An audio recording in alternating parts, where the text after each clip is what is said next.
कर्मचारियों से दुर्व्यवहार पर होगी कार्रवाई। जोगिंद्रनगर प्रकरण पर विधानसभा में बोले मुख्यमंत्री सुक्खू।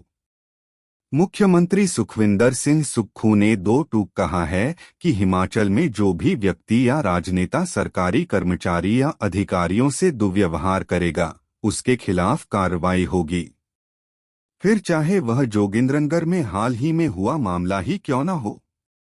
विधानसभा में प्रश्नकाल के बाद जोगिंदरनगर से भाजपा विधायक प्रकाश राणा और नेता प्रतिपक्ष जयराम ठाकुर ने यह मामला उठाया था। इन नेताओं ने आरोप लगाया कि जोगिंद्रनगर में एक कांग्रेस नेता कुछ लोगों को लेकर पीडब्ल्यूडी के अधिकारी के दफ्तर में घुस गया और अंदर से दरवाजा बंद कर अधिकारी को धमकाया। कांग्रेस सरकार बनने के बाद ऐसे मामले बढ़ रहे हैं। जवाब में मुख्यमंत्री सुक्खू ने कहा कि जोगिंद्रनगर में हुई इस घटना की सूचना उन्हें जैसे ही मिली कि अधिकारी के कमरे में घुसकर पानी का गिलास फेंका गया है, तो एफआईआर दर्ज करने के निर्देश दिए गए। ऐसी घटनाओं में चाहे कोई विधायक शामिल हो या कोई राजनेता, सरकार कड़ी कार्रवाई करेगी। इससे पहले मंडी में ही एक भाजपा विधायक पर एफआईआर दर्ज हो चुकी है। वहां भी विधायक कानूनगो को जबरदस्ती अपनी गाड़ी में बिठाकर एसडीएम के पास लाए थे और एसडीएम से भी बहस की थी। सीएम ने कहा कि यह सबक सबके लिए है कि हम अपने आचरण को नियंत्रित रखें। रास्ता रोकने पर नियम तय करेंगे। खेतों के रास्ते से संबंधित प्रस्ताव पर सीएम ने बताई प्राथमिकता। मुख्यमंत्री सुखविंदर सिंह सुक्खू ने कहा कि राज्य सरकार खेतों के रास्ते पर सहानुभूतिपूर्वक विचार करेगी। उन्होंने कहा कि एसडीएम को रास्ते रोकने पर उचित कार्रवाई के अधिकार मिले हैं। राज्य सरकार को भविष्य में रास्ता रोकने पर कठोर कदम उठाने होंगे। भविष्य में विचार विमर्श के बाद सरकार फैसला लेगी। मुख्यमंत्री विधायक इंद्रदत्त लखनपाल के खेतों के रास्ते रोकने के प्रस्ताव का जवाब दे रहे थे। इससे पूर्व शिक्षा मंत्री रोहित ठाकुर ने कहा कि निजी भूमि में एक खेत से दूसरे खेत को जाने वाले रास्ते को रोकने से लोगों को असुविधा हो रही है। वे गुरुवार को राजस्व मंत्री जगत सिंह नेगी की गैरमौजूदगी में विधायक इंद्रदत्त लखनपाल के प्रस्ताव का जवाब दे रहे थे। उन्होंने कहा कि प्रदेश में आबादी बढ़ी है और इससे खेतों का बंटवारा हुआ है। आपसी सद्भाव में गिरावट आई है। मुख्यमंत्री सुखविंदर सिंह सुक्खू ने कहा कि सरकार के पास आए सुझाव पर विचार किया जाएगा। साथ ही इस संबंध में उचित निर्णय सरकार लेगी। इस प्रस्ताव पर इंद्रदत्त लखनपाल के साथ ही सीपीएस किशोरी लाल, होशियार सिंह, चंद्रशेखर और विधायक विनोद सुल्तानपुरी ने भी अपनी प्रतिक्रिया दी। नाबार्ड में ही बनाएंगे रोड।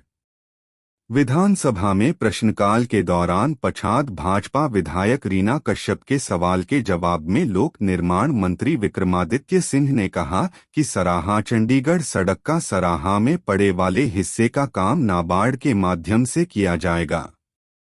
इस सड़क को विधायक ने अपनी प्राथमिकता में डाला हुआ है और सभी सड़कें सेंटर रोड फंड में दिल्ली नहीं भेजी जा सकती। विधायक रीना कश्यप ने सवाल पूछा था कि विधायक प्राथमिकता में डालने के बावजूद इस सड़क की अभी तक डीपीआर नहीं बनी है, जबकि यह उनके चुनाव क्षेत्र की 7 पंचायतों के लिए जरूरी है। अगले सत्र में जानकारी। सीएम सुखविंदर सिंह सुक्खू ने कहा कि स्वतंत्रता सेनानियों के आश्रितों को 2% आरक्षण कोटा देने को लेकर जानकारी विधानसभा के शीतकालीन सत्र में उपलब्ध करवा दी जाएगी।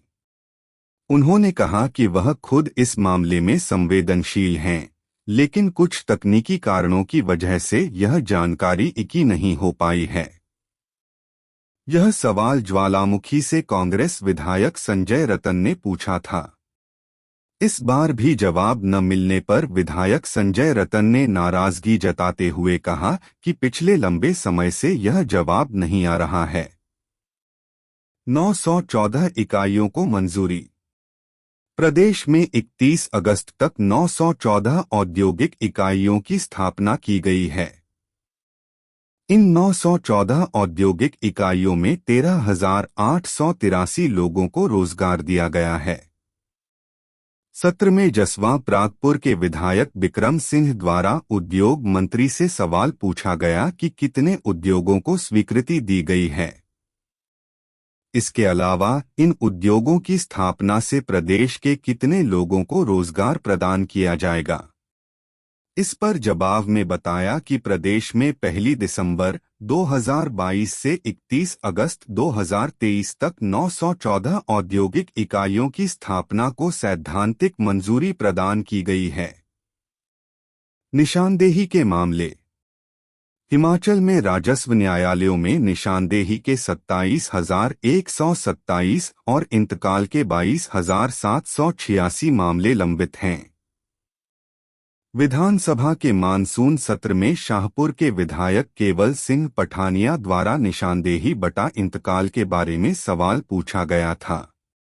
इसके जवाब में बताया कि वर्तमान में प्रदेश में निशानदेही के कुल 27,127 तथा इंतकाल के 22,786 मामले राजस्व न्यायालयों में लंबित है। ये मामले अर्धन्यायिक प्रक्रिया के तहत निपटाए जाते हैं तथा ऐसे मामलों का समयबद्ध निपटारे हेतु निरंतर प्रयास जारी है।